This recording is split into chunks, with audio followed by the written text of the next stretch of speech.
Welcome back to the deep dive. Today we are putting on our critical lens, you could say, and wading through this absolute flood of new collector's editions from J.R.R. Tolkien's world. Specifically, we're honing in on the new 2024 printing of the Silmarillion. Yeah, it's kind of a big deal right now for collectors. Yeah. And the Silmarillion, well, it's not just some background reading, is it? No, not at all. It's really the foundational mythology, the cosmology of Middle-earth. It gives you that ancient history, the wars with Morgoth, the fight over the Silmarils. The stuff that really sets the stage for Lord of the Rings. Exactly. It tells you why characters like Elrond and Galadriel are who they are, what they've seen. It's essential context. And, like our listener pointed out through the sources they shared, the publishers have rolled out this, well, really beautiful new edition. We're talking sewn binding, foil stamping, stained edges, the whole 9 yards. Looks premium, definitely. Yeah. But our mission today, really, is to look past that shiny surface. We need to dive into these sources, the publisher specs, the fan discussions, and ask that crucial question: does all this beauty maybe hide a bit of a fatal flaw? Precisely. Because for the serious collector, or even just, a really dedicated reader, the look and feel is only part of it. Right. We absolutely have to figure out if this edition actually contains the true authoritative history, or if it's just a pretty face on maybe an outdated text block. Okay, let's start with the surface then, the physical appeal of this new line. This 2024 collector's edition of the Silmarillion is definitely generating buzz, that deep blue cover. The one illustrating the 2 trees of Valinor, Telperion, and Laurelin. It's very specific imagery. Yeah, it's striking. And the physical specs seem top-notch. Like you said, it's got that crucial sewn binding. That tells you it's built for durability, for quality, not like some cheaper glued paperback. Definitely a step up. It's a 384-page hardcover, foil stamping, ribbon bookmark included. And it's worth noting, this specific U.S. printing, which I think landed around June 2024. Yeah, June 8th was the on-sale date listed, though I saw it on Amazon for like $24.50, even though the retail is $35. Right. Prices fluctuate.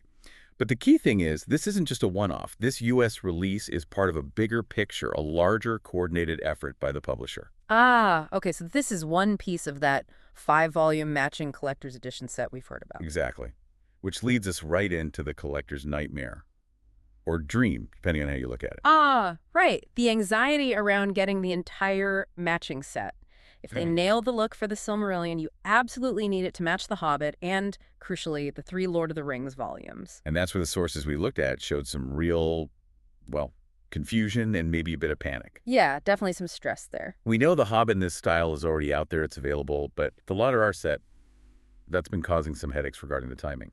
Headaches is putting it mildly. The sources mentioned a staggered release. Yeah, one collector pointed out that the individual matching hardcovers are supposedly coming out 1 per month. 1 per month. So if you're trying to collect them individually, you wouldn't even get Return of the King until November. November, exactly. Which forces this awkward choice, doesn't it? Totally. Do you wait patiently for the November box set, assuming it comes out on time? Or do you commit to that monthly hunt, grabbing each individual volume as it drops? It feels like they're playing on collector FOMO, fear of missing out. Definitely feels that way. And speaking of the box set, there was a lot of worry in the fan forums, wasn't there, about whether it would be a proper, sturdy box or just flimsy packaging. Oh, yeah. Huge concern. Nobody wants a collector's box set that feels like it'll fall apart if you look at it wrong. Been there, done that.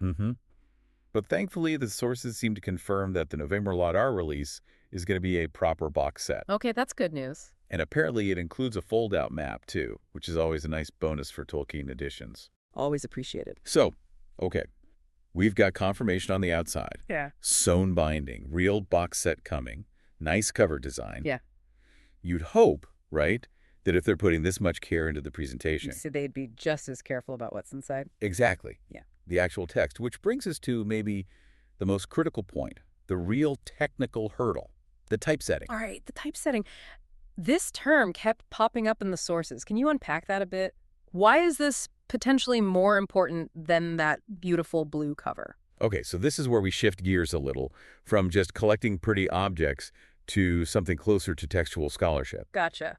When we talk about typesetting in this context, we're not really talking about the font choice or the page layout, not primarily anyway. Okay. We mean the specific core text block that was used to print the book. The actual words on the page, the source file, basically. Pretty much. See, Over decades of reprints, little errors, subtle changes, maybe inconsistencies, even editorial slips can creep into different printings of Tolkien's works. Huh.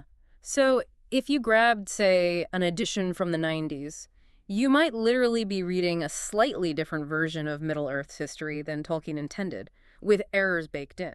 That's absolutely possible, yes. Yeah. And the big fix, the standard everyone refers back to now, came with the 50th anniversary typesetting, particularly for The Lord of the Rings and related texts like the Silmarillion. The 50th anniversary typesetting. Okay, that's the benchmark. It's vital, because this version incorporated over 400 corrections, meticulous ones. Wow, 400. That sounds like a lot more than just fixing typos. What kinds of corrections are we talking about? Does it actually change the story? Well, it might not change the main plot points, but they definitely go beyond simple typos. Christopher Tolkien himself oversaw most of these corrections. Okay, that lends it serious weight. And they were often aimed at fixing things like inconsistencies in dates or chronologies within the legendarium. Which is super complex already. Oh, incredibly. Or maybe slight variations in Elvish names or terms, or even small geographical details that hadn't quite lined up across earlier printings. Things that had just slipped through the cracks over the years. Okay, I see. So if you're reading this as the history, the authoritative account of this world, those little continuity fixes are actually pretty crucial. They're non-negotiable for someone who wants the most accurate version, Yeah. which really raises the stakes, doesn't it? Yeah, it means if you buy this gorgeous new Silmarillion, or that upcoming J.R.R. box set, and it doesn't use that 50th anniversary typesetting, you've essentially bought a beautiful but flawed history book. It's the ultimate buyer beware for the collector market. Mm. And this isn't a new problem either. We saw specific critiques in the sources about other high-end editions, didn't we? Particularly the Folio Society ones. Ah, yes, the Folio Society, often seen as the absolute peak of book production quality. But even they were called out for using outdated text. In the past, yes. Some older Folio Society editions were kind of notorious for it among hardcore fans. They might have focused heavily on the binding, the paper, the illustrations. Well, the aesthetic stuff. Right, but sometimes used older, uncorrected text blocks. It just proves that a high price tag and fancy binding are absolutely no guarantee of textual accuracy. So you can't just assume. You really can't. Mm. The collector's job isn't over when they see a nice binding or slipcase. Okay, so for you, the listener, armed with this knowledge, maybe you've already bought this new blue Silmarillion, or you're eyeing it, or maybe you have other editions on your shelf.